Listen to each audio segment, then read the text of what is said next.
I've owned and lived in the same house for 8 years. It's a normal family-sized home, which was relevant when I had roommates. But when they moved out and it just became me living here, I had nothing to do with the extra space. It was technically a 4-bedroom house, but I only used 2 of the bedrooms. One is my main bedroom, and one is the gaming room. The other 2 rooms were on the far end of the upstairs hallway. One had a few storage boxes in it, and the other was completely empty. After getting out of work at 9, I picked up Wendy's on the way home and pretty much went right to the game room. I was off tomorrow, so what better to do than game all night? I put my headphones on and loaded up COD, but before I had time to even load into a match, I thought I heard something that sounded like a knock at the front door. I took my headset off and listened, but not hearing anything and figuring they would have knocked again if there was someone there, I went back to my game. Probably a whole 2 hours went by, and then I heard it again.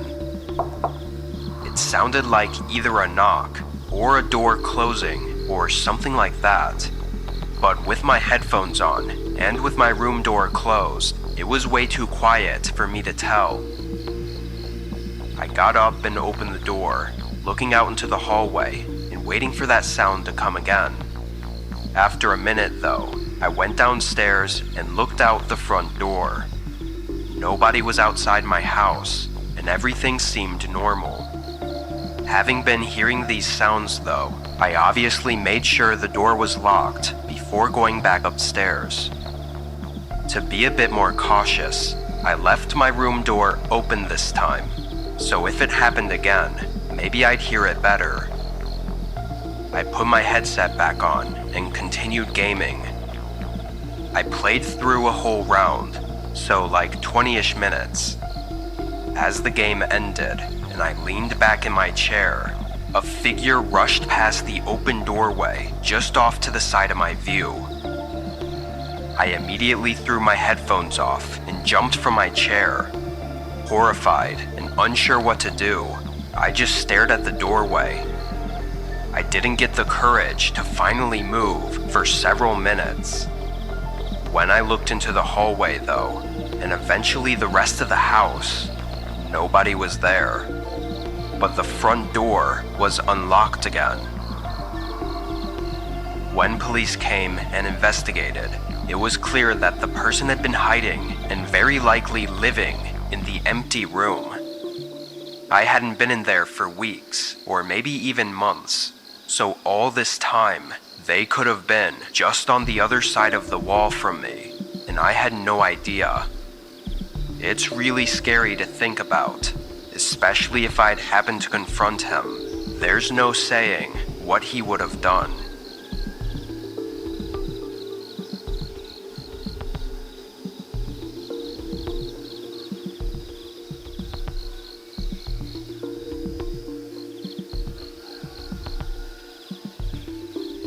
This happened to me just a bit over a year ago.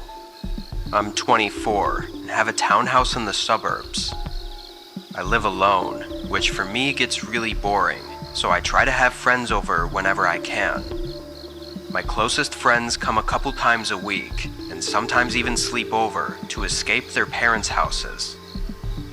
I didn't have any plans this night, but I had plans for the next day with my friend Sarah, who was supposed to be coming over to have a movie night. So I really was just trying to get this night over with and looking forward to the next day. I went to bed early, like 9:15. In the middle of the night, I woke up. I looked at my nightstand and saw it was 2 a.m., but the way I woke up was odd. My heart was pounding for some reason, and my brain was very alert and aware, like something was happening. I thought maybe I had just woken up from a nightmare or something, until I heard a click from downstairs. I sat up. A door slowly screeched open, and I could hear someone's footsteps entering my home. Although terrified, I thought this had to be Sarah or one of my other friends, as they all had keys to my house in case they needed somewhere to stay. I got up from my bed and walked over to the door, opening it and stepping into the hallway. "Sarah?" No one responded. I waited in the hallway for what felt like forever, but then a bright light suddenly flickered on, lighting up the whole downstairs. A second later, soft, chattering noise came from the living room. Whoever it was had turned on the TV. For a moment, I felt relief, thinking it was definitely one of my friends who had one too many drinks. I went down the stairs and into the living room and felt my whole body turn ice cold in an instant. Some random man was sitting on my couch looking at the TV screen. He looked maybe 50 years old, with patchy, long black hair and dirty clothes. As I stared at him in fear, he glanced over at me and showed a crooked smile, then waved his hand as if to invite me over to the couch. I turned around and sprinted right out the front door. I banged on my neighbor's door until they let me in and called the police. By the time they made it though, he was gone. No trace of him at all. What's worse is the police didn't take it all that seriously, suggesting it was probably just some harmless homeless man wanting a place to sleep. The way I see it, everything points to otherwise. He picked the lock on my door, sat on my couch, and turned on the TV. Then the sick man smiled at me and invited me over to the couch. I think he may have been a stalker or something, and now I find it hard to even sleep at night when I'm alone, thinking that there's a chance that I'm not really alone.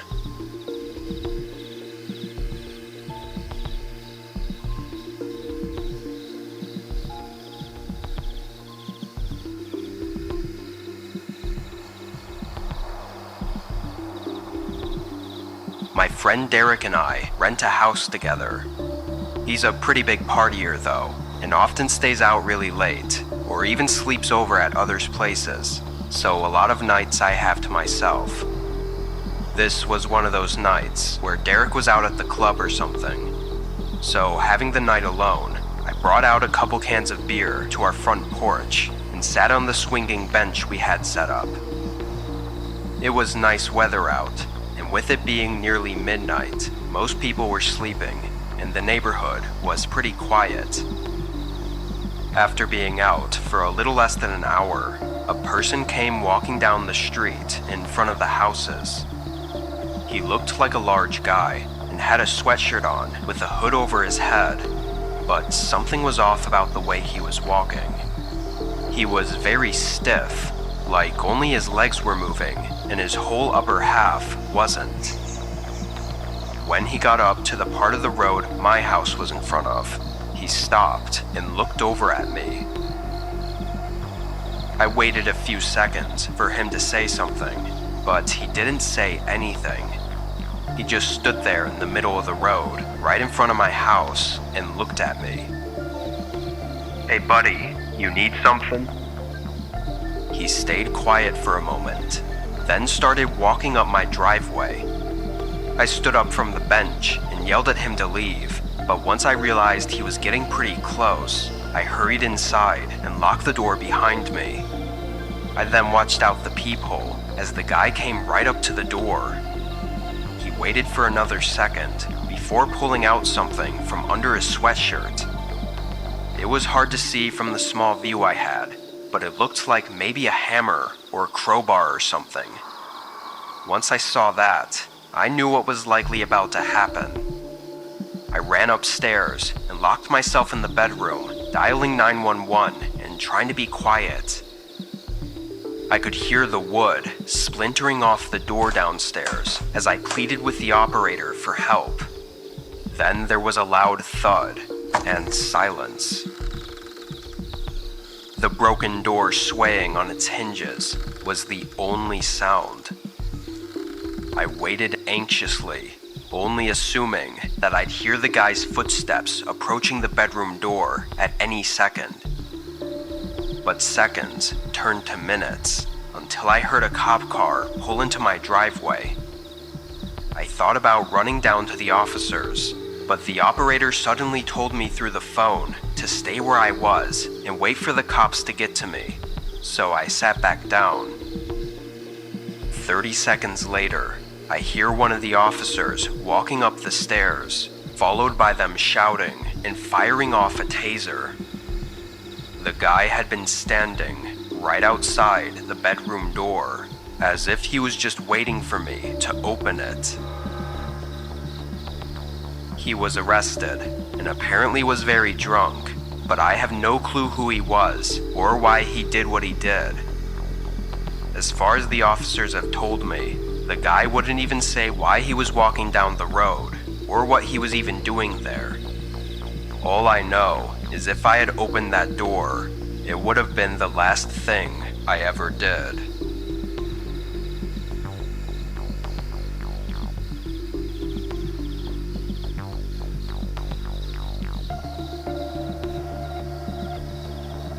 My wife and I take yearly vacations to different places. It's our way of taking a break from regular everyday life, as well as getting to spend some quality time together. This year we had a cabin booked in Washington State. It was far out and described online as being quiet and peaceful, away from any other places or people. Most of our life is in crowded cities, so this sounded great for us. When we flew in, we walked to a grocery store to pick up what we needed, then took a taxi out to the cabin. We didn't rent a car because we knew we'd only be there for 3 days, so we wanted to spend it just at the cabin. And if we changed our minds or needed anything else, we could always just order an Uber. The taxi ride was just over an hour from the town we landed in. Most of the drive was between huge mountain ranges and tree-covered landscape. It was really beautiful and got us both excited for our stay.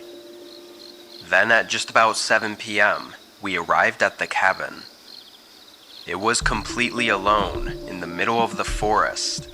Even the driveway leading to it wasn't much more than some tire tracks in the dirt. We got out and paid the taxi, then brought our stuff inside. The cabin itself was small. There was the main floor that had the kitchen and living room, with a ladder leading up to a loft area that had the bed in it. The bed area on the loft was short though. You literally had to crawl into the bed, kind of like one you'd see in a tiny home. Anyway, we unpacked the groceries and made a very quick dinner since we were tired from the flight. Then we opened a bottle of wine to settle in for the night. We lit up the fireplace and chatted about how we were looking forward to the next few days. It was around 11 p.m. at this point, and as we talked, we both suddenly heard something outside. Someone was walking in the grass near the cabin. It was loud too, like they were really close. My wife looked nervous, so I tried to put a brave face on and told her it was fine. I got up and looked out the window. It wasn't until then that I realized how dark it had gotten outside. I looked around, seeing nothing but large trees everywhere and pitch black darkness around them. I told her I didn't see anyone, then went over to the front door and opened it, stepping onto the porch and turning on the outdoor lights. All I could really see out there was a small portion of the driveway, but I didn't see anyone there either. The forest was very calm and quiet, too, so if they were still walking around, I felt like I would have been able to hear them. I went back inside and asked my wife if she heard the footsteps anymore, but she said the sound didn't seem to fade out. It just stopped suddenly from somewhere behind the cabin. My brave act was starting to fall through, and I told her to go up to the loft and stay quiet while I figured out what was going on. I went around and checked all the windows again, not seeing anything, so I went back to the front door. I was preparing myself to go back outside when a sudden thump shook the cabin. I looked up at my wife, who was looking up at the ceiling. Someone was on the roof of the cabin. I stayed inside and called the police, going over lengthy directions on how to get to the cabin we were at. Over the course of the hour that we had to wait, we could occasionally hear a few footsteps walking across the top of the cabin. About 45 minutes into the wait though, we heard their boots hit the ground, followed by them calmly walking away. I looked out the window once more, seeing their outline disappearing into the forest. Police took our report and gave us a ride into town, where we spent the rest of our vacation. What that person was doing, miles away from civilization, in the middle of a forest, is terrifying. Seeing as they were likely waiting for us to either go to bed or go outside, we're just thankful that we got out of there before something else could have happened.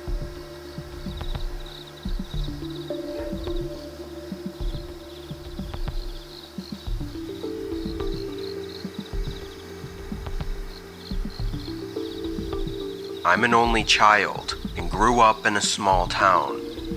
My parents were hardworking and often struggled to pay the bills, so they usually worked a lot of overtime or even had multiple jobs. Because of this, I was left home alone pretty frequently. I was 14 at the time, and this night both my mom and dad were working closing shifts, so I was at home by myself after school until 10 or 11. To keep myself busy, I'd usually watch TV or go for walks in the woods behind our house. After getting home from school and having a snack, I went outside and started walking along my regular path while the sun was still out. It was a 2.5-mile trail through the woods that almost never had anyone else walking on it. Strangely though, about a mile into the walk, I saw a guy on the trail up ahead. He was sitting with his back against a tree, wearing a dark blue jacket, and had a red baseball cap tilted downward, covering his eyes and most of his face. From the way he was slumped over, it almost looked like he was sleeping, so I continued walking, trying to quietly pass by him. As I got just a couple feet away though, he lifted his head and instantly locked eyes with me. His eyes were tired and red, and he had this disturbing frown, like he was upset or something. As I passed by, he started standing up, and getting a strange feeling about him, I began walking faster, basically jogging the rest of the trail and back home. I didn't see him follow me, but I locked all the doors just in case. Again, I was only 14, and even though I was used to being home alone, I still got scared pretty easily. I stayed inside and checked the windows one last time before trying to distract myself by watching TV. Only a few minutes after turning it on though, I heard a voice at the back door. I paused the TV and listened, hearing a man call out multiple times, repeating the word hello. I stood up and looked down the main hallway. That same guy with the red cap and blue jacket was standing at the back door, almost pressing his face into it as he tried to look inside. I quickly went back around the corner, but he must have saw me because he immediately stopped calling out and instead started trying to force the door open. I just froze up in the middle of the living room, listening to the door jolt back and forth against the lock. After several attempts though, he left. I called my parents and they called the police, but he was never found. Having been followed home and them trying to break in though, I can only imagine what they were trying to do to me.